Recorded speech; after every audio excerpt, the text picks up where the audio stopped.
उड़ीसा में कुछ वैष्णव ब्रज यात्रा करने के लिए आए, 84 कोस की यात्रा। और उस समय की बात है जब गाड़ी साधन नहीं थे, महीनों लगे पहले तो वृंदावन आने में, और फिर वृंदावन से 84 कोस यात्रा करी। तो 84 कोस यात्रा करने के बाद गोपाल जी का मंदिर था वृंदावन में, गोविंद देव जी के पास में। वहां रात्रि सब लोग आकर के अपनी यात्रा विश्राम किए। अब कल सबको वापस उड़ीसा निकलना था, तो रात में सब एक दूसरे को गले मिल रहे थे, सब एक दूसरे को धन्यवाद कह रहे थे, बढ़िया यात्रा हमारी पूरी हो गई। उस यात्रा में एक वयोवृद्ध थे, उन वयोवृद्ध की एक युवा लड़के ने बड़ी सेवा करी थी। तो वो वयोवृद्ध इतने प्रसन्न होकर उस बालक को हृदय से लगा, तेने मेरी बड़ी सेवा करी, तू चल मेरे साथ वापस, मेरी नातनी तेरे बराबर की है, उसी से तेरा ब्याह कराऊंगा मैं, बड़ी सुंदर है, उससे तेरा ब्याह होगा, और तू चल वापस, तेरे को उपहार में मैं अपनी नातनी से ब्याह कराऊंगा। वो भी प्रसन्न हो गया, करा देना, हम तो बैठे तैयार।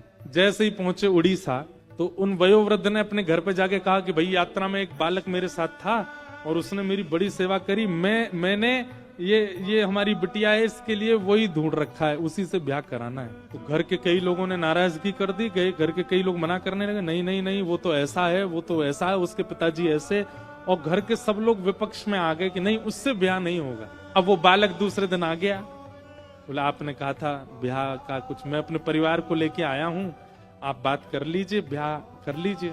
अब वो वयोवृद्ध जो थे बेचारे, अब वो क्या करें, उन्होंने कहा कि ए तू पागल है क्या, मैंने ऐसा थोड़ी कहा था, अपने मन से कुछ भी बना रहा है, ये सब बातें फिजूल की कर रहा, मैंने कोई ब्याह की बात नहीं करी इससे। बालक बोला आप मेरा ब्याह मत करिए, मुझे मंजूर है, पर झूठ मत बोलिए, आप पहले स्वीकार कीजिए कि आपने कहा था, उसके बाद भले ही ब्याह मत कीजिएगा मेरा। लेकिन वो वयोवृद्ध माने भी नहीं, नहीं नहीं मैं स्वीकार नहीं करूंगा, मैंने कहा ही नहीं कि मैं ब्याह करूंगा। महाराज पंच जुड़ गए, पूरा गांव इकट्ठा हो गया, और वो बालक कहे कि इन्होंने कहा था, वो वृद्ध कहे कि नहीं मैंने कहा ही नहीं, अपने मन से बोल रहा है। तो पंचों ने कहा भैया देखो, इन्होंने तुमसे कहा कि अपनी नातनी से ब्याह कराएंगे, तुम दोनों के अलावा किसी तीसरे ने बात सुनी थी तुम्हारी? तो वयोवृद्ध बोला मैंने कहा ही नहीं तो सुनेगा कौन, किसी ने नहीं सुना। लेकिन वो युवा बालक बोला हाँ एक ने सुनी है। अब वो वृद्ध कहे किसने सुनी? बोले महाराज वृंदावन में गोपाल जी का मंदिर था जहां हम बैठे थे, ऐसा शास्त्र कहते हैं कि ठाकुर जी तो सब सुनते हैं, गोपाल जी ने सुनी थी, उन्होंने सुनी थी कि इन्होंने मुझसे कहा है कि ये ब्याह कराएंगे। ये सुन के सब हंसने लगे, बोले अब गोपाल जी का सुना तो अनसुना सही है। पंच बिल्कुल रद्द होने लगे, मतलब पंचायत रद्द होने लगी, सब उठ के जाने, अरे ये कोई बात नहीं, नहीं गोपाल जी ने सुना है। अब बोले मुझे इस बात की चिंता नहीं कि इन्होंने कहा किसने सुना किसने नहीं सुना, आप लोग यदि उठ के जा रहे हैं तो आप सब वेद की बातों को असत्य मानेंगे कि ठाकुर जी सुनते हैं। आप लोग यदि यहां से उठ के गए तो मैं घोर नास्तिक हो जाऊंगा, मैं जीवन में कभी ठाकुर जी को नहीं मानूंगा। या तो मेरी बात मानिए कि ठाकुर जी ने सुना है, और अगर आप नहीं मानेंगे तो मैं जीवन भर के लिए नास्तिक हो जाऊंगा। गांव के सब लोग बोले तो बड़ी विडंबना। एक वयोवृद्ध बोला मेरे पास एक उपाय है, रुको इसको मैं बांध दूंगा, उसी चक्र में ही बंधा रहेगा। क्या? बोले काम कर, वृंदावन जा गोपाल जी को ले आ, और वो आके यहाँ बोल दें कि हाँ इन्होंने अपनी पुत्री का ब्याह तेरे से निश्चित किया था, हम ब्याह करा देंगे। ठाकुर जी सुनते हैं तो चलना भी तो जानते होंगे, ले आ उनको।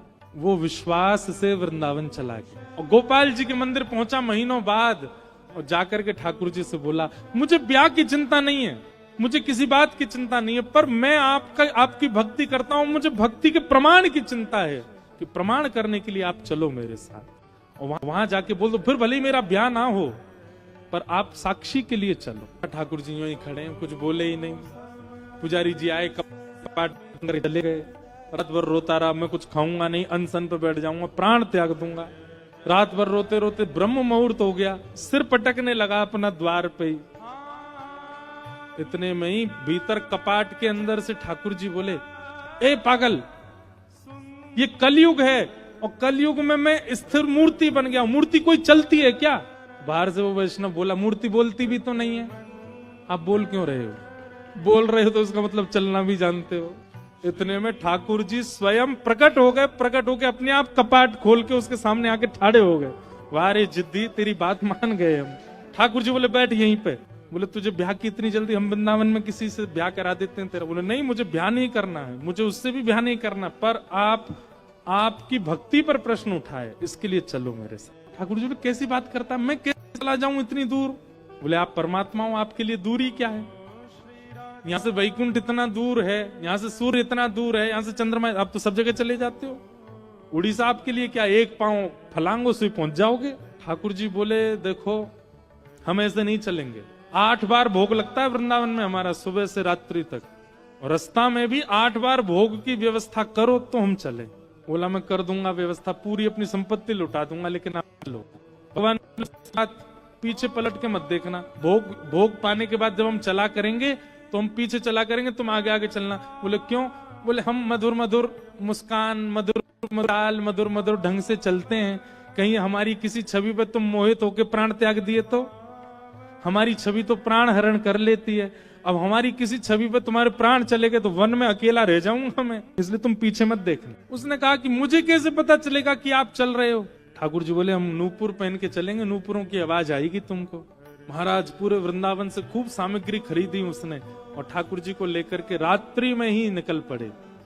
ठाकुर जी नूपुर बजाते हुए टेढ़ी मेढ़ी सी चाल लटक झटक करके चल रहे हैं, कभी कोई रूप बना में, कभी कोई, चलते सीधे नहीं है, टेढ़े मेढ़े ही चलते हैं। जैसी भोग पाने की इच्छा होती तो ठाकुर जी ने एक वंशी का रव कर देते तो वो समझ जाता कि अब इनको भोग की इच्छा, तो वहीं रुक के चूल्हा चेताते, कुछ बनाता, ठाकुर जी को पवाता। जैसे ही उड़ीसा आया, समुद्र के तट पर पहुंचे, चलते चलते ठाकुर जी के नूपुरों की आवाज आनी बंद हो गई।